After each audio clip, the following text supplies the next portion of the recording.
Hey, what is up guys? Welcome back to the channel and welcome back to Gran Turismo 7 money making methods and glitches. Today's video is again thanks to Raddy, who seems to be able to pump these glitch builds out like no tomorrow. He's always sending them to me and asking me to put them up on the channel, so again that is what I'm going to do. This car is very much reminiscent of the Mercedes AMG Black Series that we used yesterday. However, this time it's the Mercedes Benz SLR Mclaren.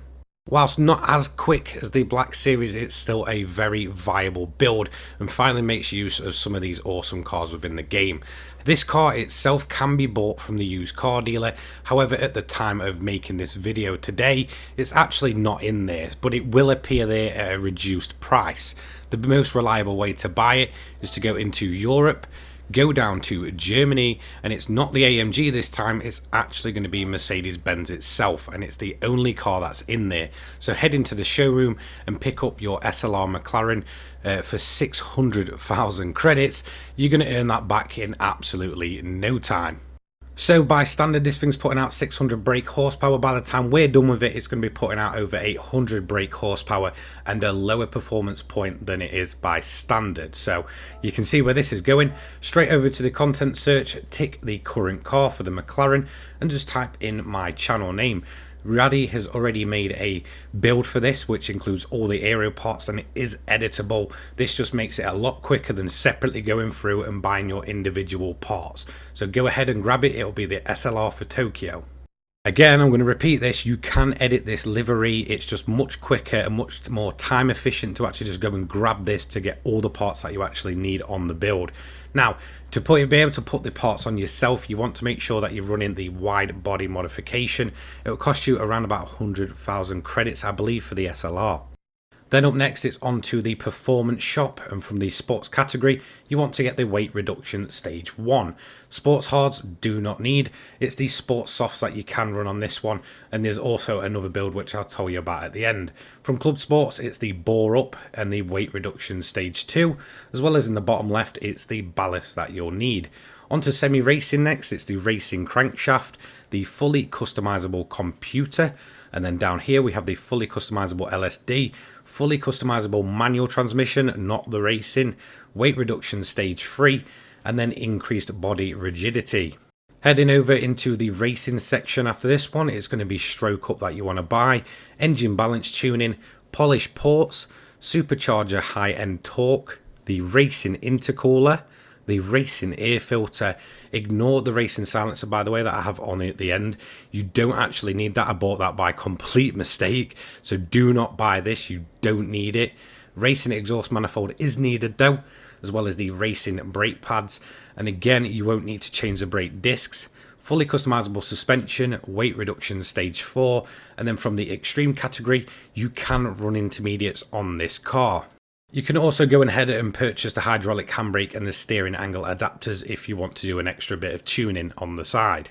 So onto the build itself, and I'm actually going to run the intermediate one, but just to prove to you that you can run the sports soft, there you go. It won't change the performance points, but the one I'm going to be showing you in the video is the one running the inters instead of the more road tyres.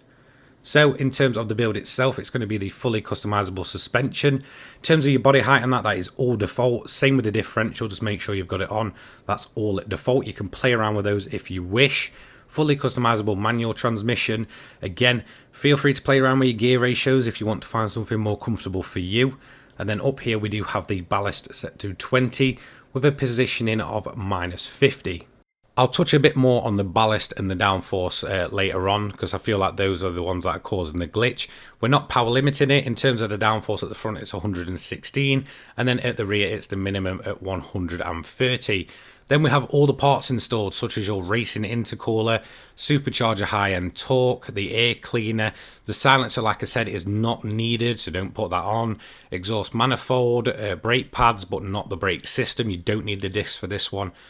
We have the handbrake installed. That's just in case I want to get the back end out a bit for a tighter corner. And then, as you can see up here, nothing else has changed, apart from we do have the permanent mods, so just ensure that they kind of match up. So if you don't have it matching, the build just won't, work at all. I mean, that's kind of obvious. So let's have a look at what's causing the drastic drop. It seems to be in the aero and the ballast as usual. For some reason they seem completely off in this game and causes some massive drops.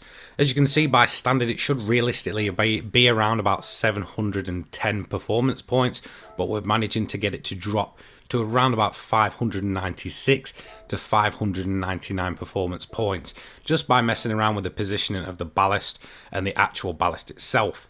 Onto the event next, you want to head over into Asia and go to the Tokyo Expressway in Japan. It's this event here, the 12 lap World Touring Car 600, so go ahead and enter that. As you can see, you can enter on the Inters or the sports tyres, but I'll kind of explain that. So whichever tyre you enter on, whether it's the sports soft or the Inters, you will basically be locked into them. For some reason, when I go to pit, it will not let me change from one compound to another. So if you want to run a more conservative race, run the intermediates. It's much easier early on. If you want to run a faster but more on edge kind of race, then run the sports soft. So how is this car built and what does it feel like? I'd say it's very close to the car yesterday, just with a little bit less downforce. I'd say it's a little bit more skittish, hence why I prefer to run this slower but more kind of conservative method by using the intermediate tyres on it. If you want a more sketchy but a much more quicker car, then feel free to use those sports softs. They are very, very quick tyres, but early on you will be struggling for grip massively. The intermediates for me are just a very more kind of comfortable tyre. It makes the whole build a lot less skittish, it makes the opening laps a lot easier, and I will recommend, if you are not the most confident in running these kind of builds that are massive horsepower on a wet track with dry tyres, then definitely run the Inters because it's just a much easier time. Overall, I would say this is not as fast as the AMG Black Series, but it's still a very viable build for a great car. So this is a strategy that I actually used when I was running it. As you can see in the bottom left, we have the intermediates on, and what you want to do is basically keep your power mix at 1 for the opening straight. You've got enough power to again outrun the AI by the time you get to turn 1. In terms of difficulty, it's completely up to you. I would recommend putting the game on hard. The reason for this is because you will run into less traffic over the duration of this race, and there's less risk of ruining your clean race bonus.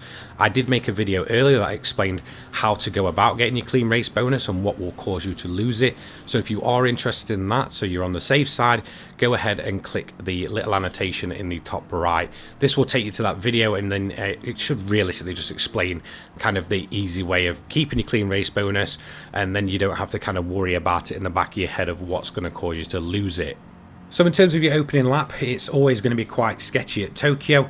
However, with the intermediate build, it's a lot easier than it is on the Sport Soft. Whilst those tyres are very quick, lap 1 is very much treacherous on those tyres. So if you do want to run the more laid back build like me, yes, it is going to be slower by around about 30 to 40 seconds at least, but it will give you kind of a much easier time on those first 3 laps when you're actually on a wet surface. The only real downside to that is that they will burn off a lot quicker once it starts drying up, so be prepared for that. The tyre life isn't that great in them, but then again, it's not that great on the Sport Soft either.